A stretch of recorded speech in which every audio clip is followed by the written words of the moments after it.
그래서 에코프로도 펀더멘탈 PEG로 계산하면 영업이익 성장하는 게 주가가 올라가는 것보다 이익의 성장률이 더 가파르다고 보고 있습니다. 영업이익 8천억대까지 회복될 건데 저는 중요한 게 첨단 소재 양극재 사업부의 이익률이 이 8%를 찍느냐, 그게 좀 중요할 것 같고 그래서 LNF도 저평가가 되어 있지만 저는 솔직히 그걸 갈아타고 에코프로 BM으로 간다? 그게 과연 맞는 전략일까에는 좀 더 펀더멘탈 디테일하게 좀 체크를 해보셨으면 좋겠어요. 네.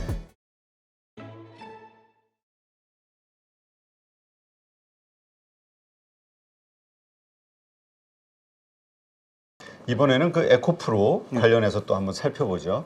뭐 지금 에코프로 그다음에 에코프로 BM 뭐 다시 이제 시총 에코프로 BM이 에코프로를 앞지르긴 했어요. 근데 하여튼 이 관련 주들 역시 요새 불을 뿜고 있는데 에코프롬의 현재 상황 어떤 일들이 있는지 좀 점검해 보죠. 네네. 제일 중요한 건 펀더멘탈이 변한 게 있냐인데 펀더멘탈이 좋아지고 있습니다. 에코프로는 지금 뭐 양극재 관련돼서는 물론 여기 표에는 요 표 띄워주시겠지만 2027년까지 71만 톤이면 얼마죠? 4배 늘어나죠. 네.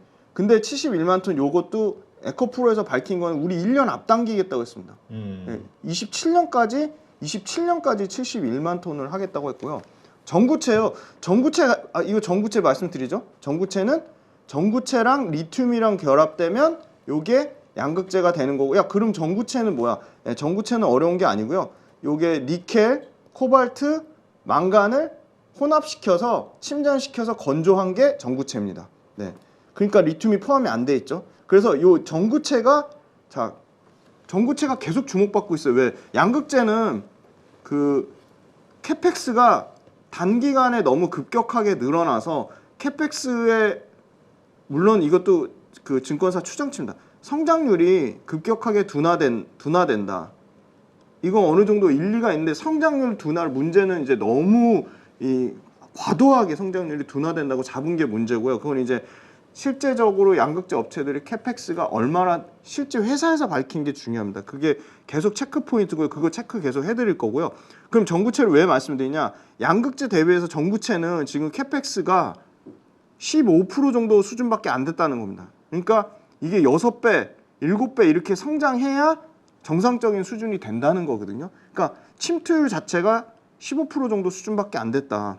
근데 국내에서 어디가 이 제일 전구체 1등이냐? 네, 에코프로 요 계열사 중에 전구체 만드는 회사 어디죠? 지금 하반기에 상장 얘기 나오는 에코프로 머티리얼즈입니다. 오만인데요. 얘네도 27년까지 4배 넘게 지금 21만까지 하겠다고 했고요. 그럼 이 양극재 전구체를 하기 위한 원재료 추출 능력, 요게 다 원재료 추출 능력도 폐배터리 리사이클링에서 가져오거나 광산을 사오거나 뭐 여러 가지 형태가 있죠. 염호에서 가져올 수도 있고 이 원재료 추출 능력이 36,000톤입니다. 그것도 지금 6배, 거의 6배죠. 이거는 6배 넘게 20만 7천 톤까지 늘리겠다고 했습니다. 그래서 이 생산 능력 관련돼서 중요한 건 뭘까? 이 생산 능력을 이렇게 늘리려면 왜 돈이 필요하잖아요. 근데 에코프로나 에코프로는 굉장히 현금 흐름 나쁘지 않습니다. 현금 흐름 계속 늘어나요. 영업활동 현금 흐름 보시면 에코프로나 에코프로 BM이 6천억 넘게 지금 현금 흐름이 잡히고요. 에코프로도 2025년 기준으로는 거의 1조 가까이 잡히거든요.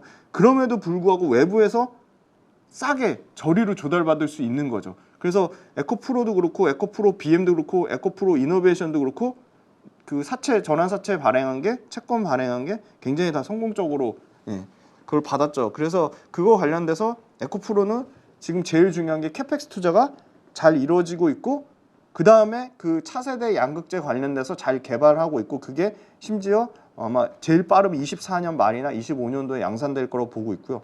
그리고 역시나 에코프로 BM이 지금 아직도 지금 그 기대감만 갖고 있고 지금 양극재 관련돼서 추가 수주가 안 나왔는데 하반기에는 좀 나오지 않을까 예상할 수 있는 게 삼성 SDI가 굉장히 지금 그 5월달이나 6월달 데이터를 보면 유럽에서 출하량이 굉장히 늘어나고 있거든요. 그래서 하반기에 지금 삼성 SDI에 대한 좀 기대감이 갖고 있습니다. 그래서 에코프로 BM은 최근에 다 지금 코스모 신소재도 그 수주가 나왔고 그 다음에 포스코 퓨처엠도 수주가 나왔고 LNF도 나왔는데 에코프로 BM만 안 나왔습니다. 그래서 그거에 대한 좀 기대감도 갖고 있습니다.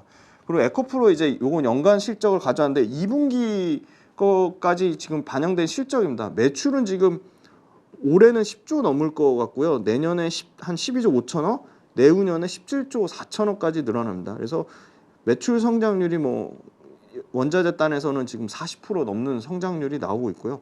영업이익 단에서도 지금 올해 9,500억에서 1조 정도 할 것 같고요. 내년에 1조 2천억에서 한 1조 4천억까지 보고 있습니다. 그래서 매출 성장률 한 40% 평균, 영업이익 성장률 40%. 근데 다만 좀 우려됐던 게 그 얘기는 나왔습니다. 2분기에 지금 영업이익률 에코프로 보니까 한 8.9%인가 9% 정도 나왔거든요. 원래 에코프로가 영업이익률이 11% 정도 나와야지 정상이거든요. 근데 보니까 나머지 자회사들 있잖아요. 에코프로 이노베이션, 수산화이템 가공하는 회사, 그다음에 전구체 회사는 에코프로 머티리얼즈, 그다음에 폐배터리 리사이클링하는 에코프로 CNG, 이런 회사들의 이익률이 중요한데 그게 디테일하게 쪼개진 게 아마 8월 3일 날 발표하는 걸로 알고 있습니다. 그래서 그거 내용 관련돼서 영업이익률이 왜 줄어들었는지 그거는 체크가 반드시 필요하니까 그걸 말씀을 드리도록 하겠습니다. 그래서 9.4% 영업이익률에서 11%까지 떨어집니다.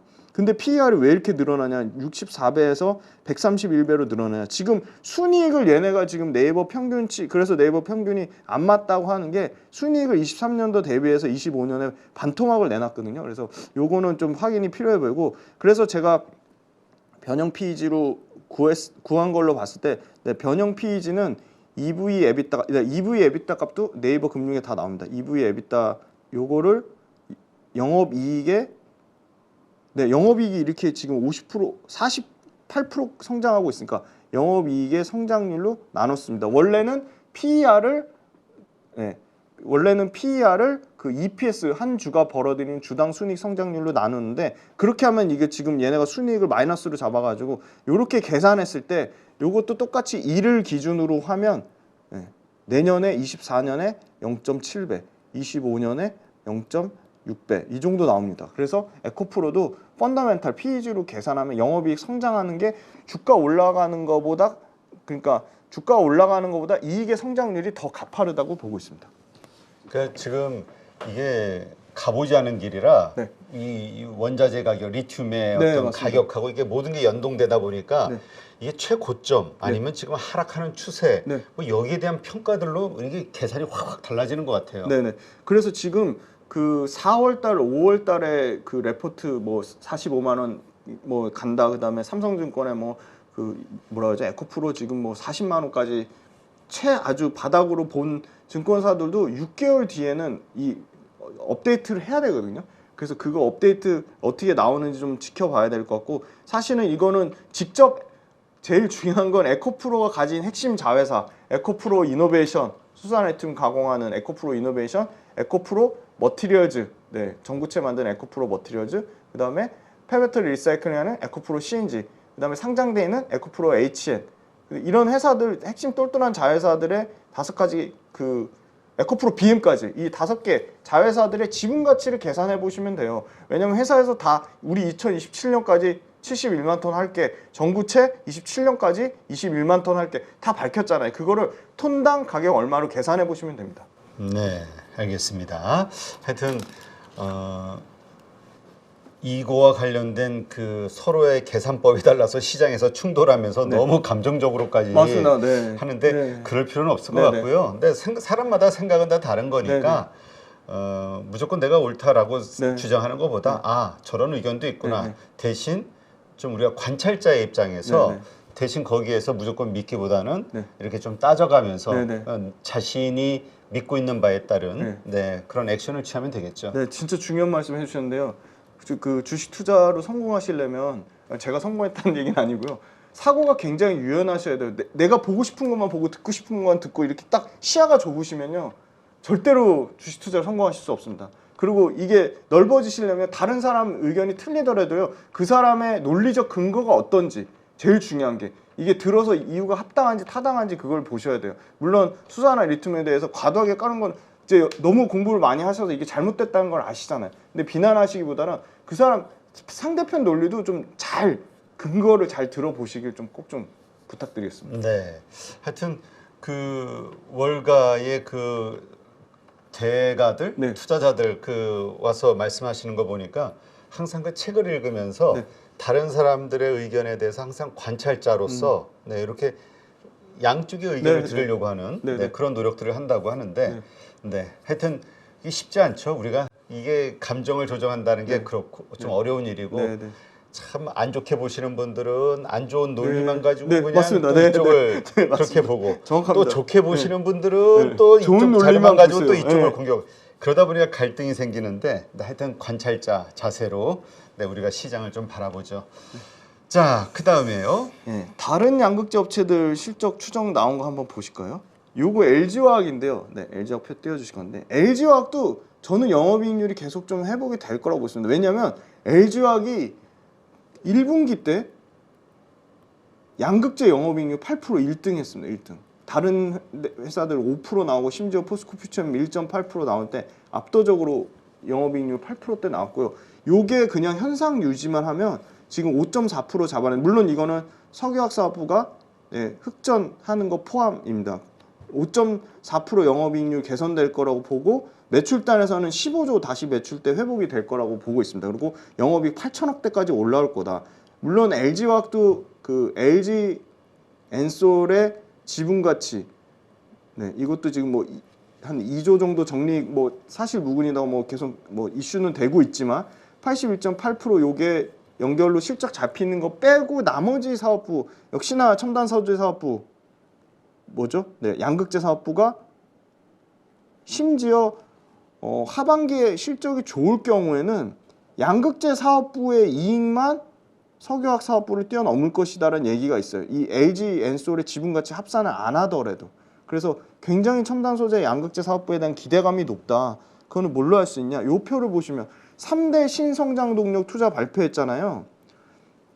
물론 또 이걸 비난하시는 분도 있어요. LG는 LG하고 양극재만 하는 게 아니고 분리막도 하고 그다음에 CNT 도전제도 하고 양극재 집중하는 게 아니잖아요. 그건 아니고요. 워낙 규모 자체가 큰 거고요. 자, 배터리 소재에서 일단 배터리 소재에서 2030년까지 30조 한다고 했거든요. 30조? 30조인데 이 거의 50% 이상이 첨단 소재 이거 양극재가 될 수밖에 없죠. 왜냐면 이 분리막, CNT 도전제 다 합쳐봤자 양극재에 비해 50%도 안 되는 수준입니다. 그래서 지금 2025년까지 6조 양극재하고 분리막이 이건 투자입니다. 투자. 매출이 아니고 투자. 양극재하고 분리막이 6조 투자하겠다고 했고요. 일부 여기에 CNT 도전제가 들어갑니다. 그리고 배터리 소재로 매출 30조 하겠다. 그럼 이 30조 매출이 나오려면 연평균 매출이 얼만큼 성장해야 될 것 같으세요?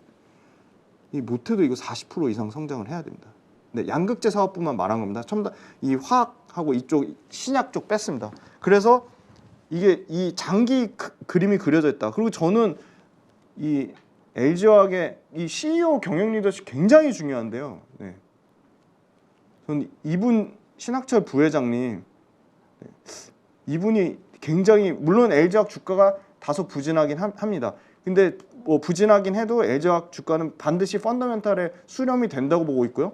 최근에 그래도 회복이 되고 있고 이 신학철 부회장님이 3M 완전 평사원, 영업사원 평사원부터 시작해서 3M의 수석 부회장까지 올라가신 분이거든요.